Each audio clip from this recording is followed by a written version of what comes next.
শরীয়তপুর-৩ আসনে বিএনপি মনোনীত প্রার্থী এবং দলের ভারপ্রাপ্ত চেয়ারম্যান তারেক রহমানের সাবেক একান্ত সচিব মিয়া নুরউদ্দিন আহমেদ অপু বলেছেন, আমাদের শরীয়তপুরকে অবহেলিত বলা হলে আমার খুব কষ্ট লাগে। এত বছরের পরও কাঙ্ক্ষিত উন্নয়ন হয়নি। তারেক রহমানের আগামীর দেশ গড়ার প্ল্যানে শরীয়তপুরের উন্নয়ন অন্তর্ভুক্ত।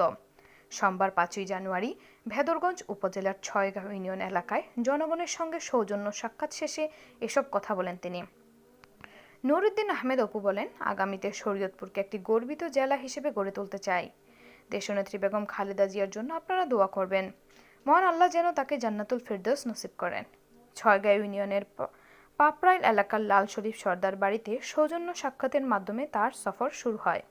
পরে তিনি পাপড়াইল এলাকায় নির্মাণ শ্রমিকদের সঙ্গে মতবিনিময় করেন। বেলা 11টার দিকে পাপড়াইল মণ্ডল বাড়িতে হিন্দু সম্প্রদায়ের সদস্যদের সঙ্গে সৌজন্য সাক্ষাৎ করেন। তারেক সাহেব যেমন বাংলাদেশের প্রত্যেকটা এলাকায় নিয়ে তারেক সাহেবের একটা প্ল্যান আছে, অর্থনীতি নিয়ে প্ল্যান আছে, বাংলাদেশের সামাজিক উন্নয়ন নিয়ে একটা প্ল্যান আছে, শিক্ষা নিয়ে একটা প্ল্যান আছে, কর্মসংস্থান নিয়ে একটা প্ল্যান আছে।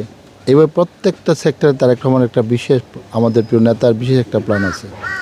তো শরীয়তপুরকে নিয়েও তার একটা প্ল্যান আছে।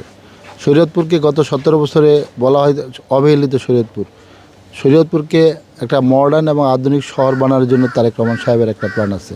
সেই প্ল্যান ইনশাল্লাহ আমরা বিএনপি যদি ক্ষমতা আসে, আমাদের প্রিয় নেতা জনাব তারেক রহমানের নেতৃত্বে আগামী দিনে যে বাংলাদেশ হবে, সেই বাংলাদেশের হবে একটা গর্বিত বাংলাদেশ এবং একটা আধুনিক বাংলাদেশ, যে প্রত্যেকের জন্য আমাদের দলের থেকে এটা এই প্রথম, এটা তারেক রহমান সাহেবের আইডিয়া। এবং তারেক রহমান সাহেব যাতে কৃষক এবং প্রত্যেকটা ফ্যামিলির হাতে যাতে একটা অর্থ থাকতে পারে, সেই জন্য তিনি তার এই ইনোভেটিভ চিন্তা তার মাথা থেকে আসেন।